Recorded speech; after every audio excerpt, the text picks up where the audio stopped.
former Vice President of the Philippines, Leni Robredo.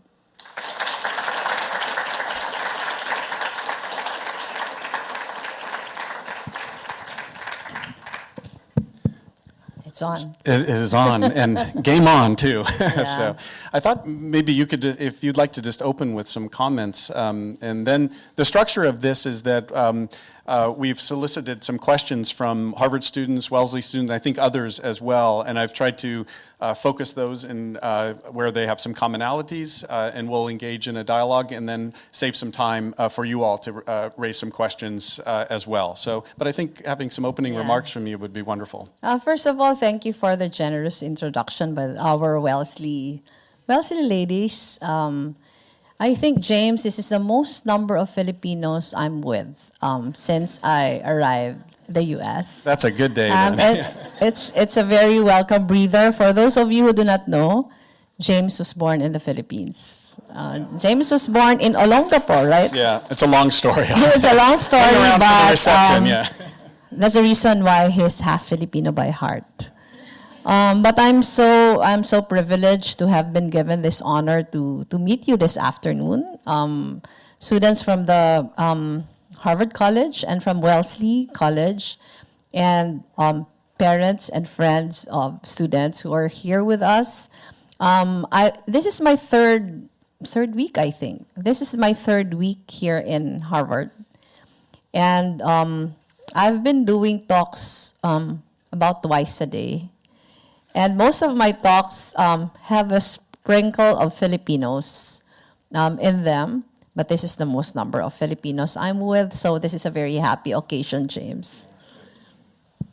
Well, wonderful. I think, we titled this engagement, our conversation, Women in Leadership, and I think the opening remarks and introduction focused, and also those by Marky as well, focusing on the role of women in leadership and your role in that. And I think that's actually the most important place to begin, I believe, to open this up. And I think, it's quite fascinating to see how in Asia, there have actually, proportionally, there have been more women leaders than particularly in the US, and I would say arguably in other parts of the world. But if you could reflect a little bit on your experience of being a woman in a leadership position in the Philippines, and also in a situation where being a woman can inspire, but it could also be used against you, I think, in some of the critique and things like that. So if you had some opening comments just about reflecting on your position as well. The Philippines is actually better performing compared to our Asian neighbors as far as closing the gender gap is concerned. If you look at the current statistics, I think the latest was July of 2022. We're 19th in among 146 countries. The Philippines is 19th. As far as closing the gender gap is concerned, we're at about 78%. And that's doing better than most. I think in the Southeast and the Pacific, we're next to New Zealand, and I think we're third. So we're better than most. But that's not a reason to celebrate, in the sense that there's still a lot to be desired. If you look at the breakdown, of the data says that only about 63% of our women are employed, are in the labor sector. Congress has only about 29% women. It was higher when I was there, a little higher. As far as women holding middle management and upper level positions are concerned in private positions, I'm quite surprised. We're only at 13%. That's low. We're performing better in many other indications except in education. So there's a lot to be desired. I was telling James earlier that before I came over, I was just at a fireside chat also. No fire also, just a chat. At the Kennedy School before the Southeast Asian Forum of the Business School and Kennedy School. And I was asked the same thing. How is it like to be a woman holding a leadership position in the Philippines? And I think my answer to that is the same as many other women, even those not holding leadership positions, in the sense that there is a feeling that we have to work double time so that we can have the same opportunities and the same, the same treatment that our male counterparts have. Data shows that the difference in the income levels between male and female doing the same kind of work is about $2,000 per year. So, meaning to say that the opportunities are not really the same.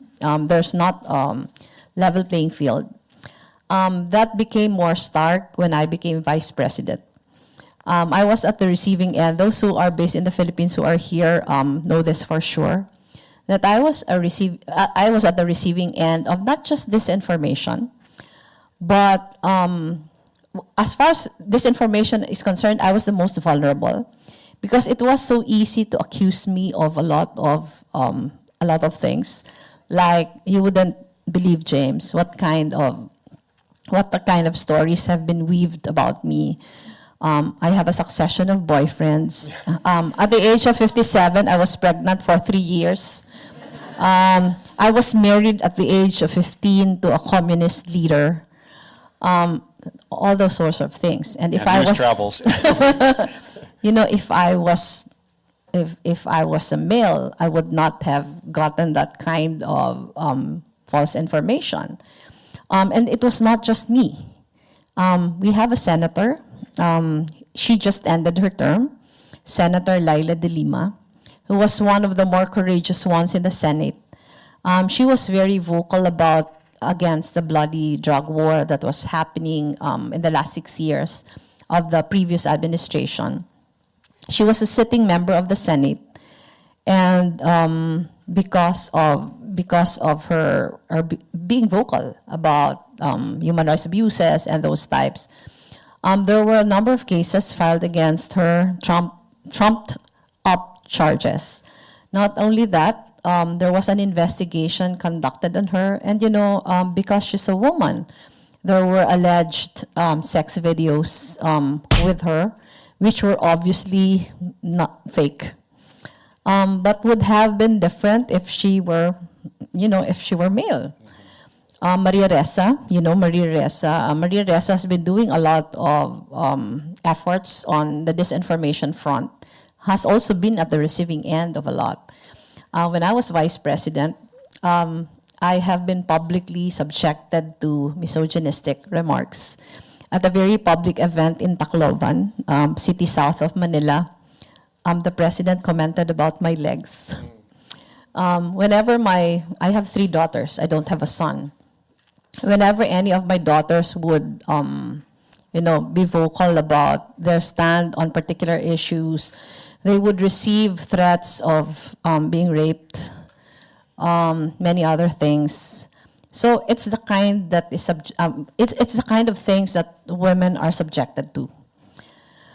So it's tough to be in a leadership role. Not only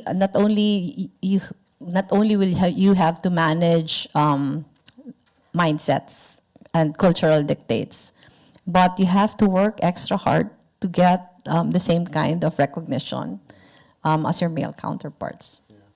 Well, we'll come back to the issue of disinformation, misinformation in just a minute. But I think in the face of what you've just described in terms of representation and overall percentages, I know you have.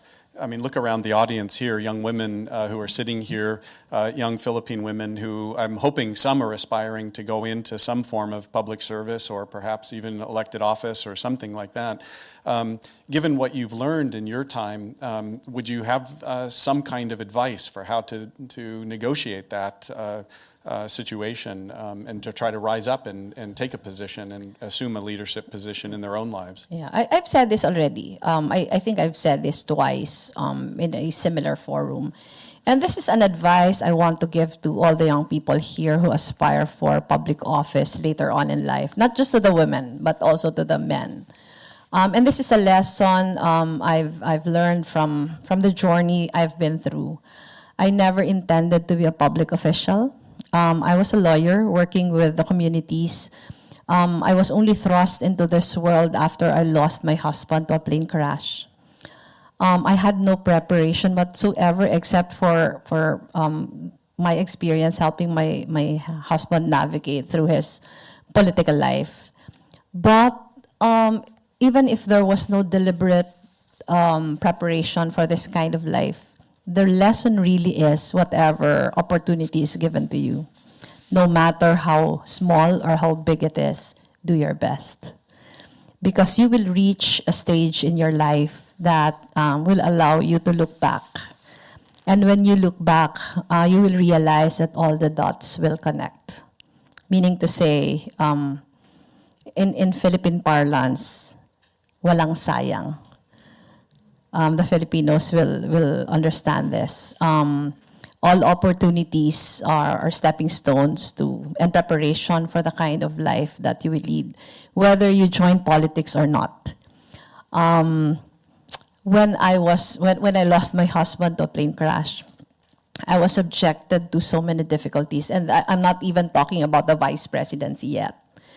And people would ask me how I survived losing a husband, going into political life, being practically on my own. And I would tell them that, I think what prepared me was the difficulty I had to go through when I was a lawyer for the very poor.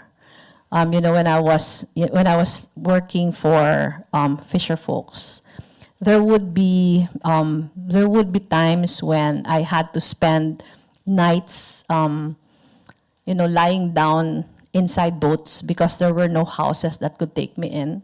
I remember one particular instance when I was 6 months pregnant with my youngest daughter. And because there was no house who can take me in, the fishermen we were helping fix the boats. If you can imagine all the fishing nets, they folded it one on top of the other. And it was so comfortable, James. It was so comfortable, except for the fact that there were a lot of mosquitoes. So whenever we spend days in farming communities, we would spend nights in, the older Filipinos would know this, in huts without walls, just roofs, but no walls. We would spend nights there again in Filipino parlance, off lang ang katapat. All the mosquito repellent lotions that we had to apply just to ward off mosquitoes. But the reason why I'm telling you this is that when all the difficulties started coming after I lost my husband, all of that made sense. Because whenever I'm subjected to ridicule because I'm a woman or harassment because of the positions I take, I always go back to the communities I've served. And I think that's the reason why I've never felt at any time in my life I felt being a victim, because I felt like my difficulties are nothing compared to theirs. I'm still so thankful for the opportunities that came my way, opportunities that are not available to them. So it's the kind of dots that connected. If my lawyering was a very privileged one, meaning to say if my practice just made me wait for clients in air-conditioned offices, then I wouldn't have been immersed in the kind of difficulties that I've seen and the poverty that I've seen, having front row seats to everything. So when I lost my husband, became a politician, and then had a tumultuous 6 years as vice president, I didn't feel like I had to pity myself, because all the difficulties I've been going through were really nothing compared to what I saw. So that's what I meant by the dots would connect later on. So whatever is given to you, nothing is too small. You have to do your best. Wonderful. And what lies, I guess, underneath that? You mentioned, facing and responding and a kind of empathy to those less fortunate too, but what do you draw on to keep the courage that you have and the resolve in the face of those difficulties. It's a little more personal of a question, I know, but deep down inside, what keeps you with such a kind of an optimism about the future and possibilities? Actually, my past experiences and the fact that I've learned how to go back to my why. When my husband was still alive, we had nightly exercise. My husband was a mayor for a long time in the city where we come from. And every night, I would drive my husband around the city. He would be my passenger, I would be the driver.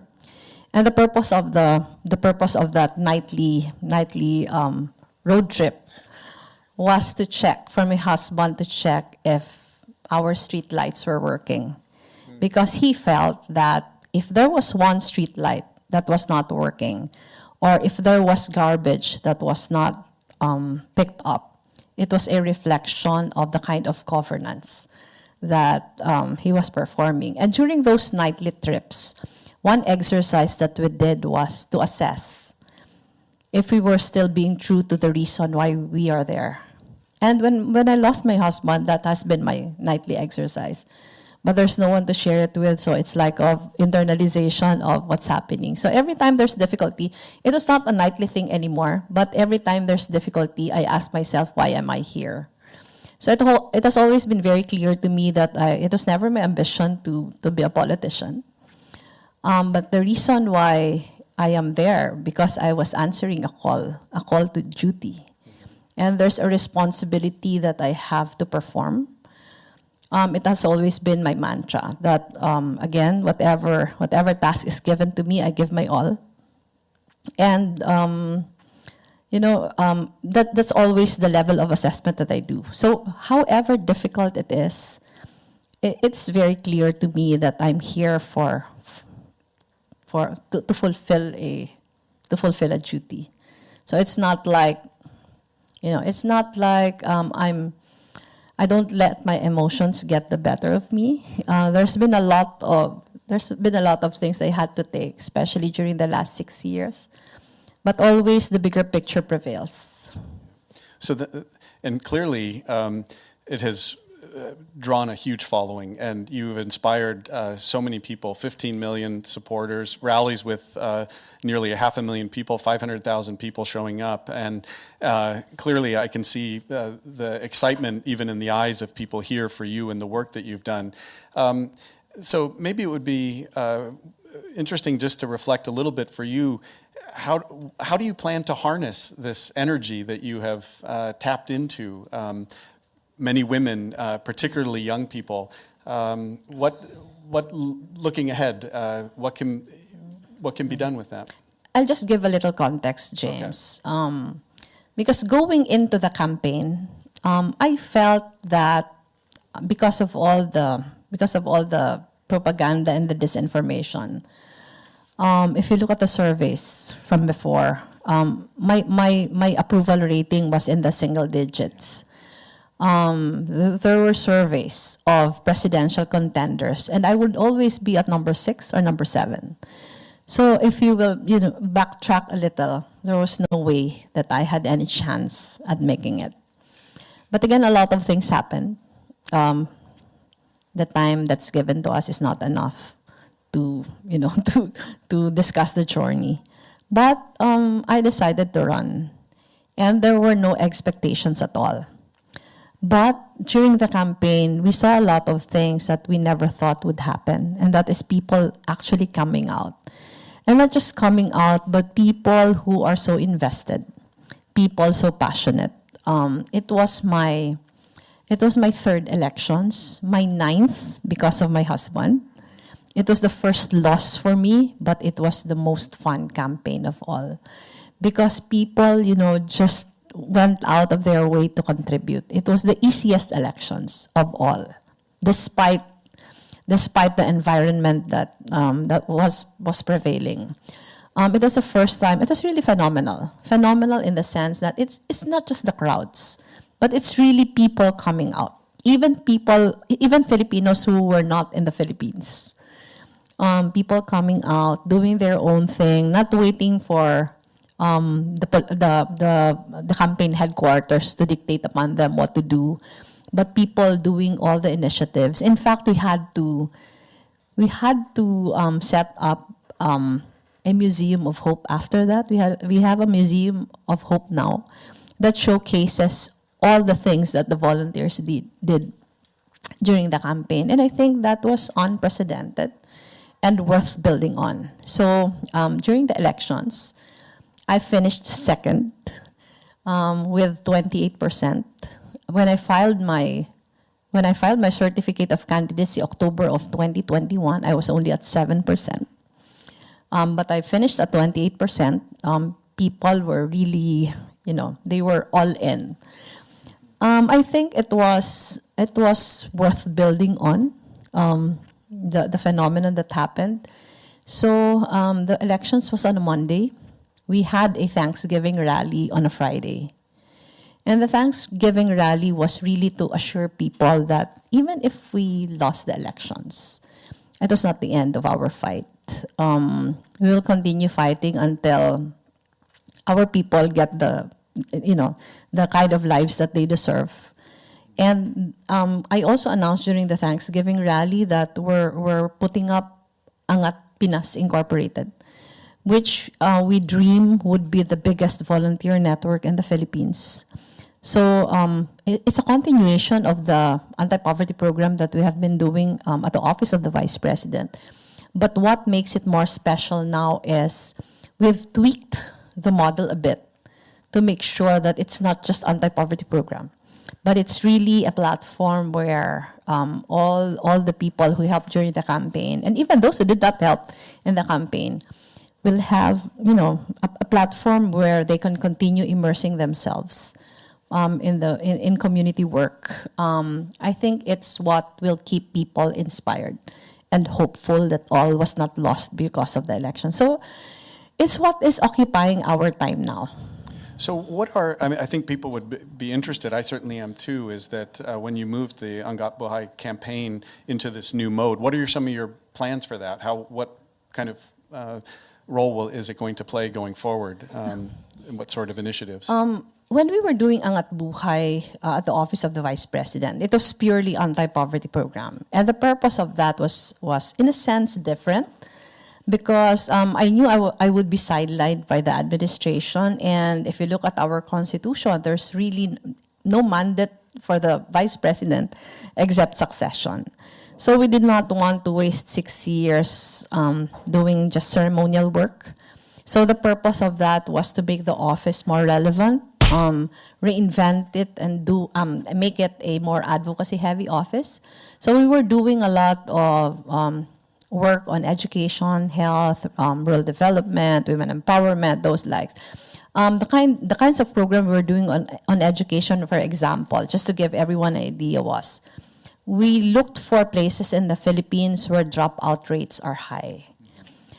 We found those places, and we discovered that dropout rates were very high in some public high schools.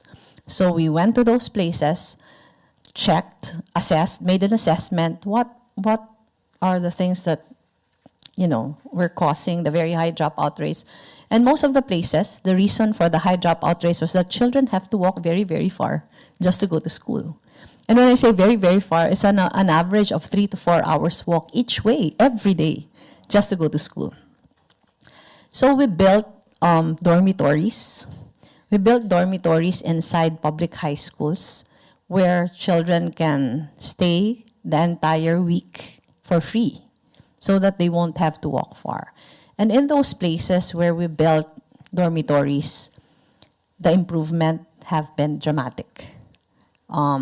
So we're building more now. We've finished about 6 or 8 when I was vice president. We're doing 3 now. But right now, we're doing it inside public universities. We're doing one, if you're familiar with Infanta Quezon, the Filipinos who are here. Infanta Quezon is in the northern part of Quezon. And those who will be staying in the dorm are members of the Agta and Dumaga tribes. And they are first generation in their families to reach college.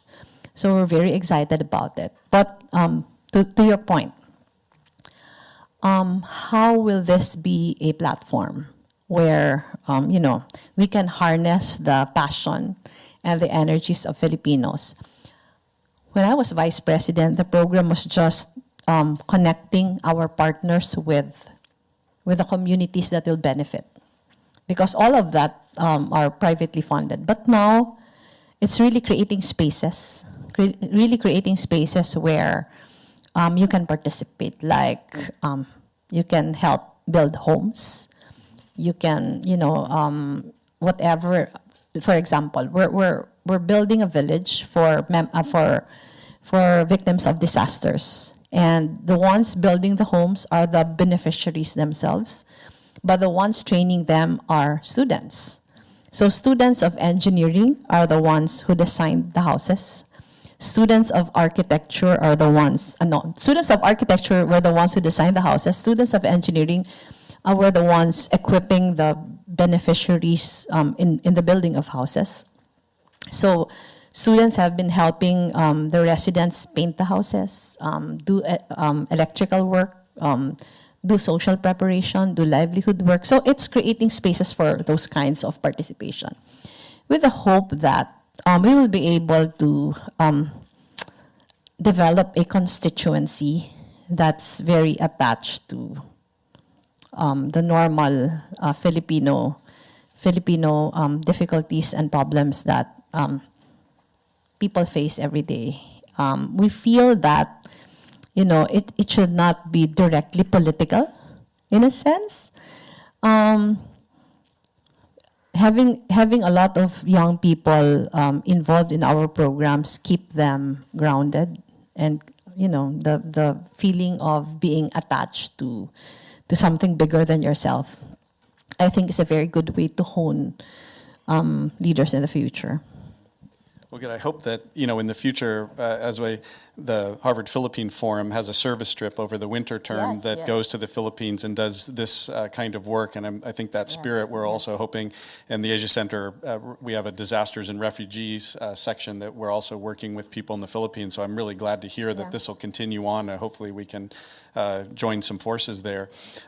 So looking ahead, actually looking back and looking ahead at the same time, so you laid out some of the challenges that you faced and some of that inspiration. Are there things that the service that you've already done for the Philippines and the lessons that you've learned along the way that are informing the next stage of your journey, either in politics or in another sphere in the Philippines as well? What are some of the passions that you have for pursuing into the future? And perhaps related to that, if you might reflect a little bit on what you think about in terms of the path forward for the Philippines itself and your role in helping to build that next stage. The first question, James. The one that's occupying my time now is really Angat Buhay. So I'm chairman of Angat Pinas Incorporated. Even now that I'm here, I do a lot of Zoom meetings, managing. There's a very able group that's managing Angat Buhay, but I'm still on top of it. So it's one half of the work that I'm doing, but the other half is the advocacy in the fight against disinformation, and it's the reason why I'm here. Actually, there's a lot of interest from the West. There's a lot of interest in the Philippines because of how disinformation has affected our democracy. How disinformation has brought about populist leaders. So there's a lot of interest in that. I've been invited by the Kennedy School to be a Hauser Fellow, specifically for that particular purpose. So I'm doing an intensive course now. I'm doing a lot of things, but the intensive course is about how disinformation has been threatening our democracy. And the one thing that makes it, I think, more challenging now is that we don't know how to deal with it yet. There's no playbook available. It's not like we have best practices already. The Philippines, to so many people, has become a petri dish. It's like we're ahead of the others in this game.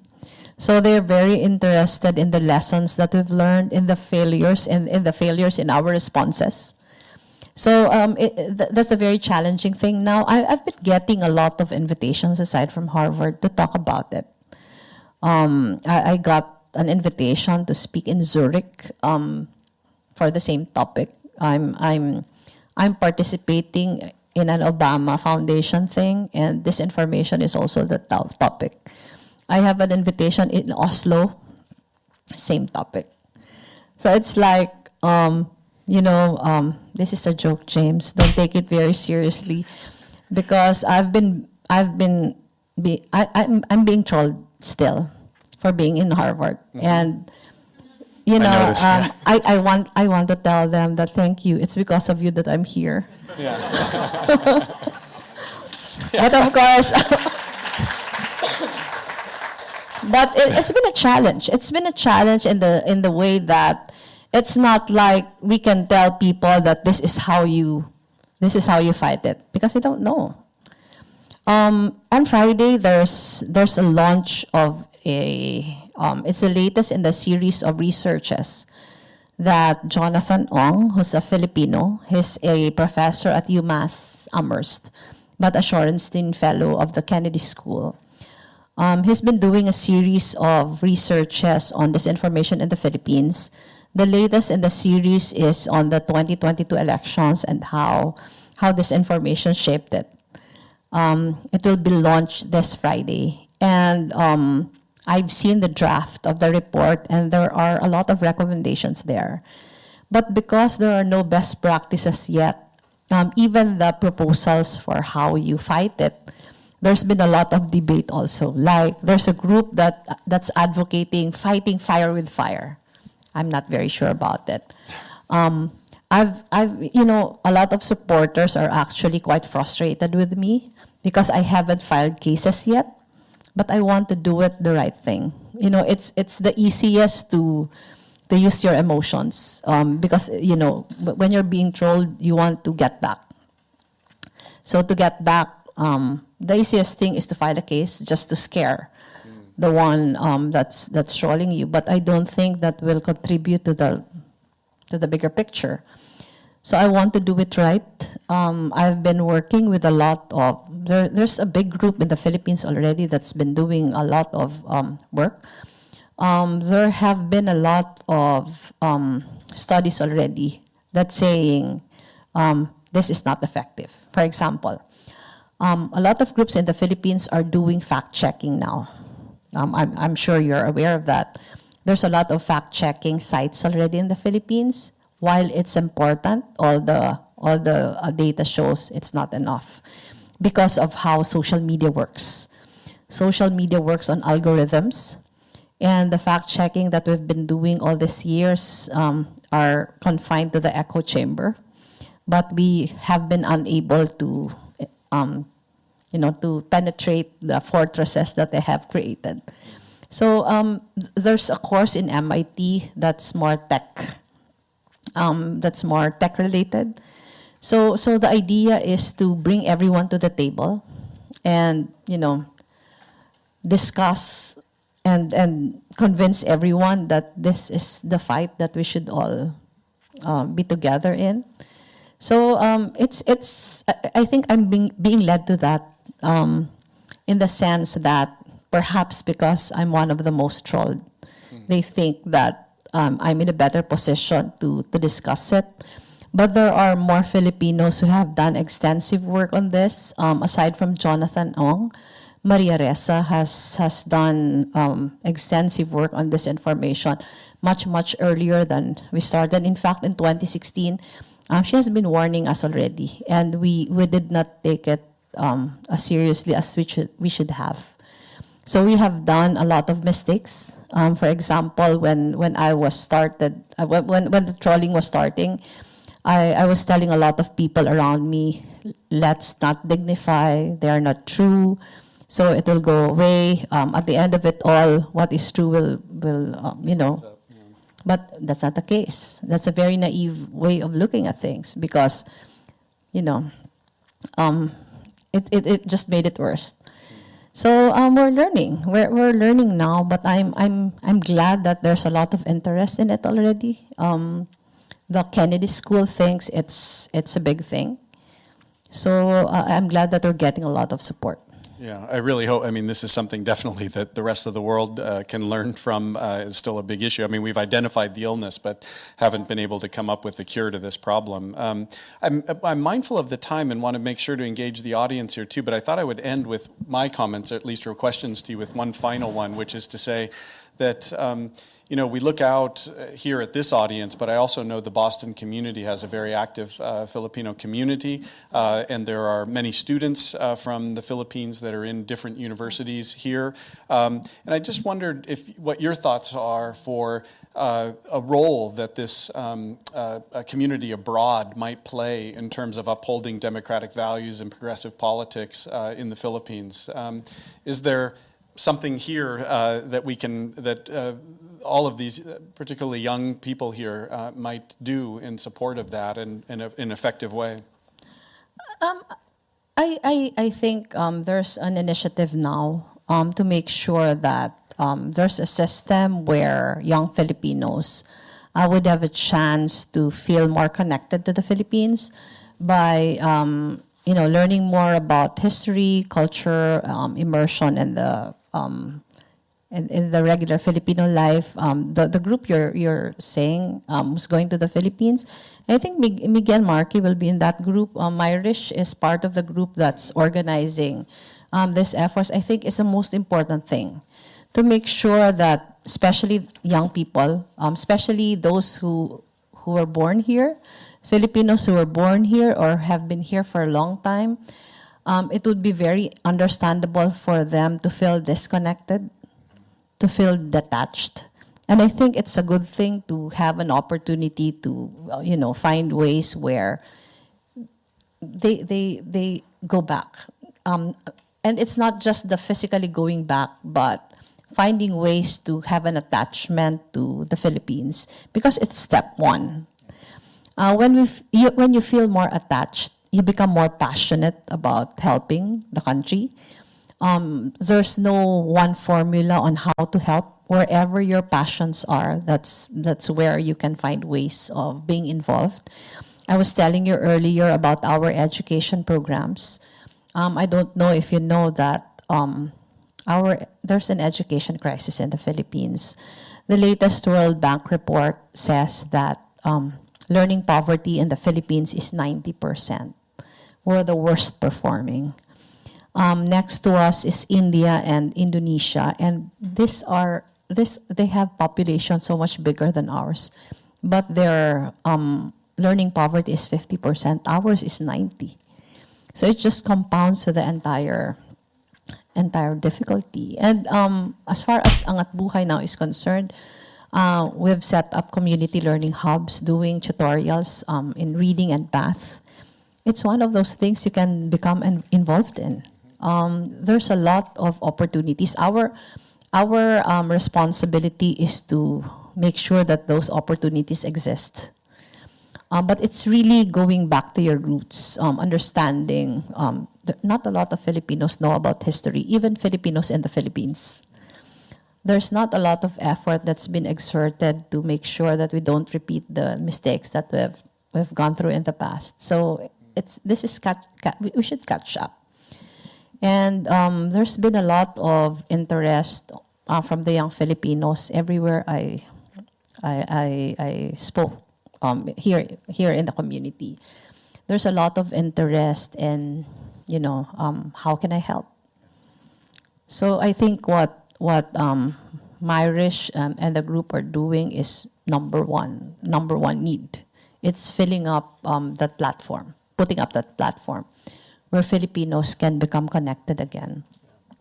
I mean, that's one role that I'm hoping that the Philippine lecture series can do as well, is to inform through understanding of history, but not just stopping there, but also, basic things on arts and culture and other events and things that we can all do. So let's, if it's okay with you now, then we'll turn it over to the audience. We don't have a large amount of time. I think we could probably go a few minutes past our, we started a few minutes late. And I believe somebody has microphones that if you could keep your question short, that will help for us to hear from more people. If anybody wants to raise their hand, they can, or begin. I see two up right away, but I want to make sure I'm looking in this direction too. Okay. So why don't we, Here. First here, yeah. Jerome. Hello, I'm the first one. Thank you so much, VP Leni. Actually, just to let you know, on the Zoom call right now, on this talk, are children of overseas Filipino workers in Amman, Jordan, who have known in my work, and they're here in support of you, and this question is for them. I've also asked the same question to Maria Ressa when she was here at Harvard. So for many people, we have all looked up to you and your place and your life of public service. From your perspective, for you, who are sort of the heroes that you look up to? The bayani. Sino pong inyo pong mga bayani po? Alam mo, mahirap pag ang tanong Pilipino kasi sasagot ka Pilipina din. And if Harvard was teaching Tagalog here, we might actually be able to do an answer here. That is what we were talking about earlier, that Tagalog is not being taught in Harvard when it should. But I'm going to depart a little from that. But to your point, you said that you're asking this in representation of all the children of OFWs. Because in the Philippines, we've been saying that our overseas Filipino workers are our heroes. But we have not been taking care of them enough. I discussed this with Jeromel already. Nag-usap na kami ni Jeromel na matagal. I've discussed this with Jeromel already. I feel that to show our reverence and our gratitude to the OFWs, we should prepare for, working abroad should not be the life, but it should be, it's just a process. It should not be the end goal of everything. So because that is the case, there are a lot of things that we can do to show our gratitude. Some of them short-term, some of them more long-term. I was telling Jeromel that there are a lot of opportunities where we can better the lives of our OFWs. Like, for example, I've talked about this a lot during the elections, and I've been trolled. We have a lot of Filipinos who are seafarers. A lot of the seafarers are, regular seafarers. Only a small percentage are officers. And before you become an officer, you have to undergo training. And, it's a paid training. And I've been saying, we've been allowing Filipinos to leave the country as seafarers. But we're not making sure that they're well employed. In the sense that if they want to go out, we should equip them. We should help them, qualify for officership. Because the conditions of employment is so different among officers and regular seafarers. So that's just an example. We have a lot of teachers, nurses who are going abroad and not performing the profession they've been trained to. For example, trained teachers in the Philippines go out of the country and become caregivers. They become caregivers because they're not equipped with the accreditation and the skills that's needed for them to perform their professions in the country, in the host country. So that's one of the things we can invest in. But also to make sure that working abroad is not by need, but because of choice. A lot of Filipinos leave the country There's a lot of social cost involved, but they leave the country because they need to. It's very difficult to leave your families behind. But if you think about not having the kind of employment that will send your children to school, you go abroad. I don't think it's wrong to work abroad, but it should be because of choice, and not because you have to. When I was a lawyer, I've been lawyering for families who were disrupted because they had to leave because of work. So we have to take care of them. I was telling Jeromel that it is my dream to put up migration centers in the provinces where not just OFWs but also their families can benefit from. The skills in financial management, so that when the family member decides to stop working abroad, they have something to go back to. But right now, there's none. Good. We'll take a question over here. Yeah. Oh, hi. Good evening, po. I'm Lance. I'm a senior at the Harvard College, and I'm actually writing a thesis about how to improve public-private partnerships in the Philippines. And I was wondering if you might be able to, comment a bit about like some of the common failures in public-private partnerships and where you think they might play a role in the future for the development. I think Lance. Yes. I think Lance Angat Buhay is a very good case study, in the sense that we were able to demonstrate that for a private-public partnership to be more sustainable, there are a lot of responsibilities from both ends. Like in our case, it was very clear to us that our only capital was trust. So we had to work on that trust. The first year that I was elected into office, I made sure that we qualify for ISO certification to demonstrate that we were serious with the kind of work that we do. So we got our ISO certification 1 year into office. We've been reaccredited every year since that. I don't know if you've heard that we've been getting the highest COA audit reports. And it's something that we've worked very hard for, to demonstrate that we're trustworthy.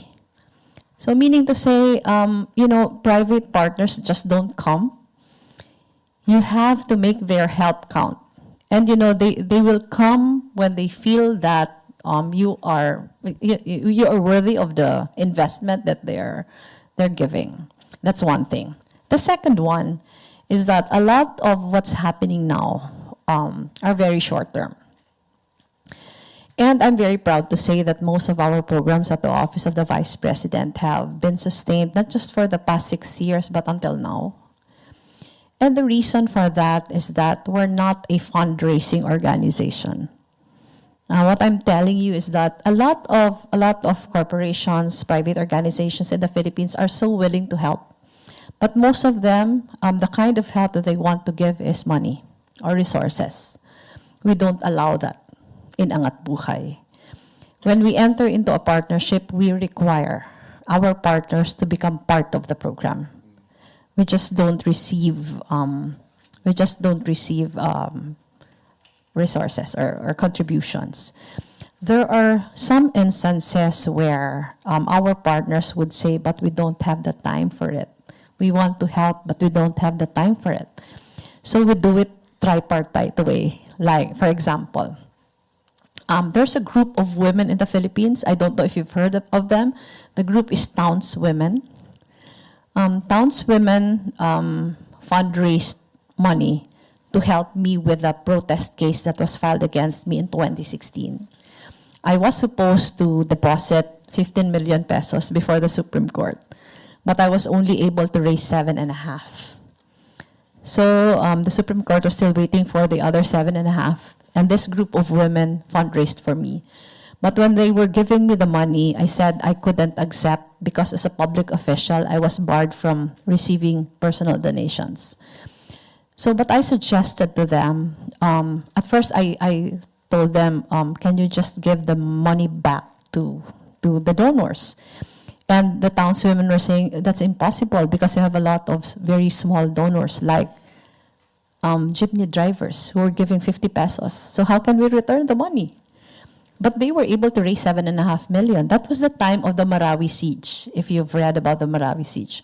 So I asked them, would you be willing to build houses out of the 7.5 million for the victims of the Marawi siege? So they said yes, but they don't have the capacity to do the groundwork in Marawi. So what we did was we partnered with Xavier University. Xavier University in Cagayan de Oro became our third partner. So we were the ones who did all the legwork, coordination, everything, but townswomen gave the money to Cagayan de Oro. But every time we go, we bring them with us because we feel that the help becomes sustainable if they feel that they are part of it and not just a donor of funds. So it's one of the things that's made our programs very sustainable.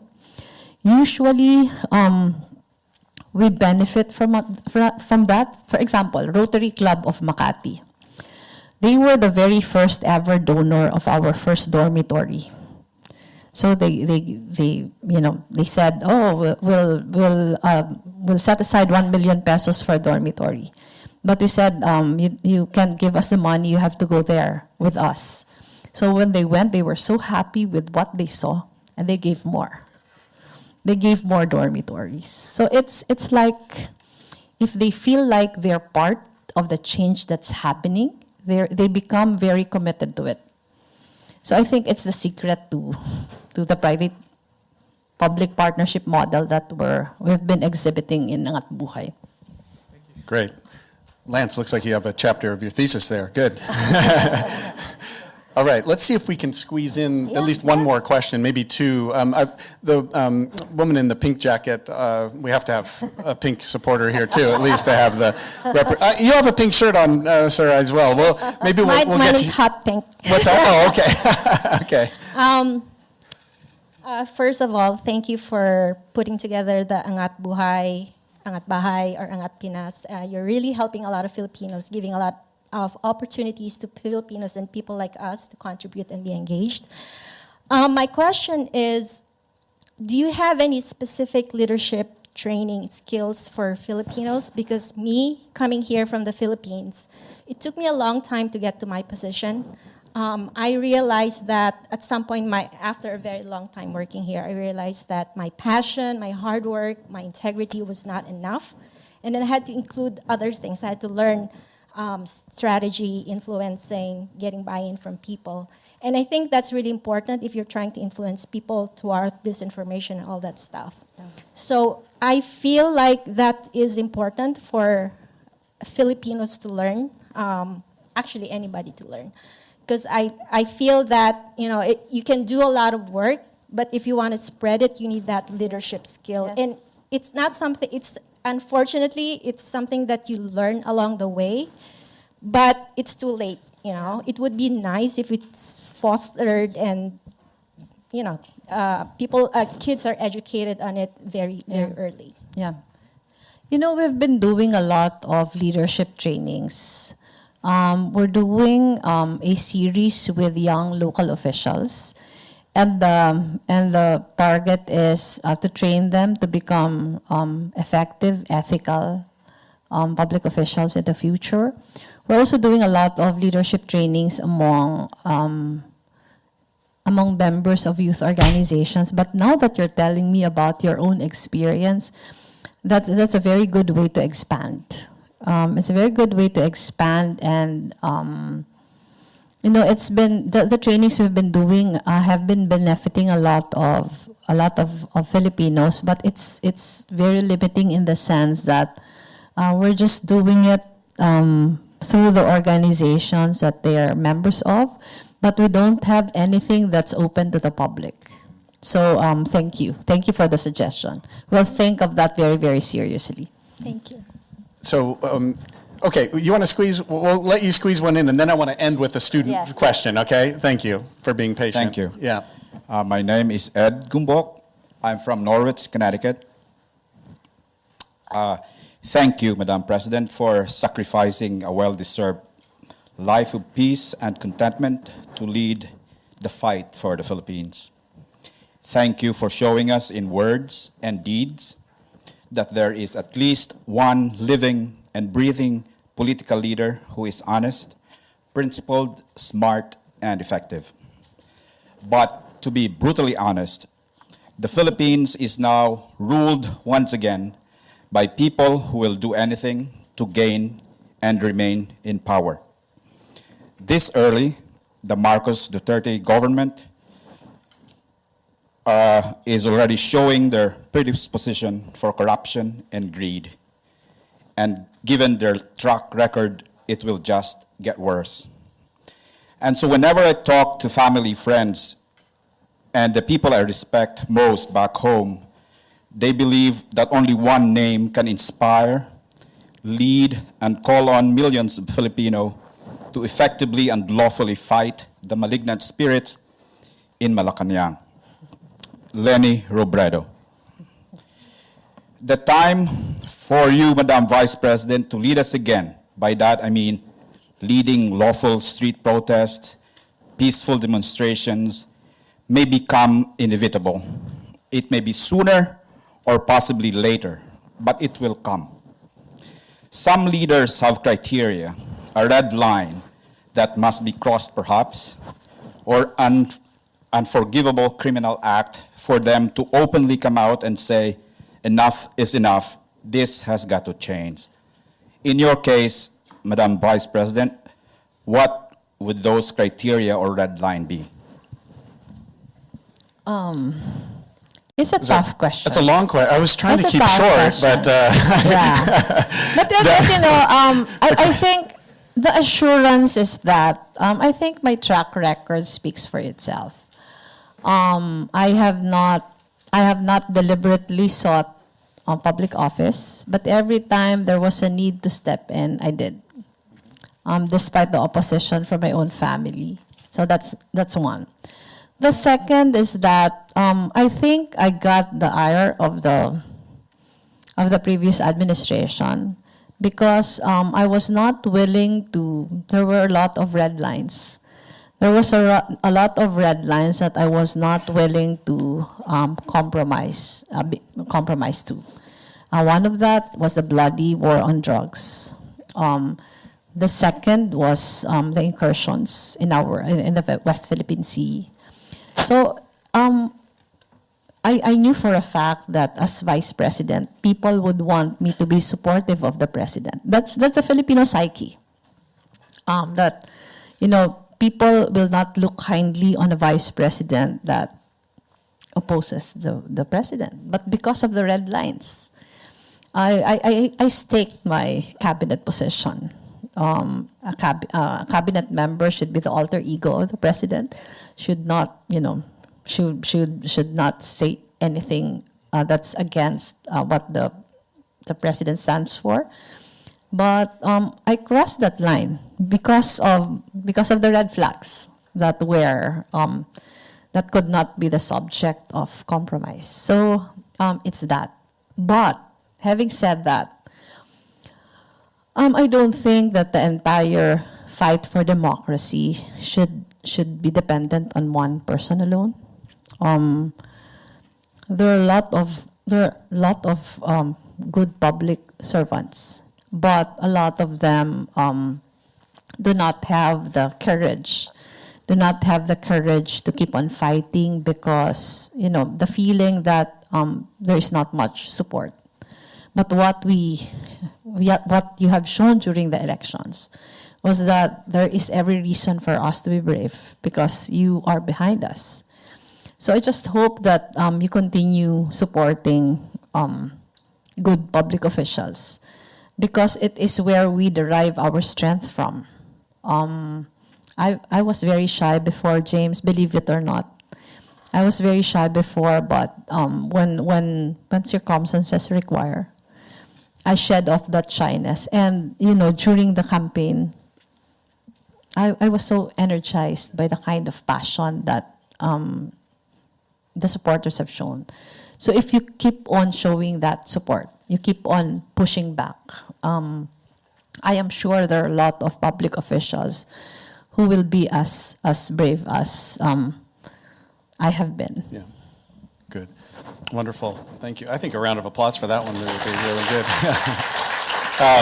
So I'd like to, like I said, to end with a student question in the spirit of this event as well. And then please, everybody, rather than departing, we have a reception prepared out for you in the concourse just outside of this room. So hang around, chat with each other, eat some food, but let's please have a last question here. And we'll keep it reasonably. I'll try my best. Okay. That's not a promise, is it? So, Madam Vice President, thank you for speaking. I really enjoyed listening to you. My name's Jose. I'm a junior at Tufts University. So I'll be seeing you on the 10th. you'll be seeing me on the 10th. Yeah, I was on emailing you. Yeah. So my question for you is that this year was your second election against Marcos. So we had two elections, two very different results. People like to attribute fake news a lot to what happened this year. Do you think that fake news really was the sole deciding factor? If not, what else do you think came at play? It wasn't. It wasn't. But a lot of Filipinos, have been very frustrated. Have been very frustrated that despite the years of democracy in the Philippines, it's like their lives have not changed. If there were improvements, they were very incremental. So a lot of people, there was a simmering frustration. And fake news weaponized that. So it's like fake news was the vehicle. It was not the one which caused it, but it was the vehicle. It was also the vehicle why the populist leadership was able to flourish. We have seen over the past 6 years that accountability is not a big word anymore. As far as public officials are concerned, there's not much demand for transparency anymore. If you look at the budgets, there's a huge chunk of the budget for intelligence funds, and it's not audited. But there's not much pushback there because of disinformation and propaganda. So what's the difference between 2016 and 2022? In 2016, there was fake news already, but it was not this big yet. Traditional media was still the biggest source of news before. We all knew what happened in the last 6 years, the shutting down of ABS-CBN. It sent a chilling effect on traditional media. And there's been a lot of, if you look at, there's not much pushback because the narrative is that media is corrupt. They don't deserve our support because media is corrupt. It might not be 100% false, but as far as traditional media is concerned, at least there's accountability. There's regulation. But as far as social media is concerned, there's none. A lot of people are able to spew a lot of falsehoods because of the anonymity. So the polarization has been great because of how social media works. Again, there's a lot of people who do not have access to the truth anymore. So even if there's a lot of fact-checking, they don't reach people who should have been reached by fact-checking. So 2022 was ripe for that. There's a lot of work that needs to be done, and we should all be in this together because our democracy is at stake. It wouldn't help just adding to the polarization. I don't know if you've heard about my Radical Love campaign. Nobody believed me about Radical Love because they felt that it was better to fight fire with fire. But if society becomes more polarized, then no one is listening to anyone anymore. So we want to do things right. That's why we have been listening to a lot of experts in the field who will be able to guide us and navigate this fight. But we hope that you will be with us. Great. That's a nice, optimistic ending to this. Yeah.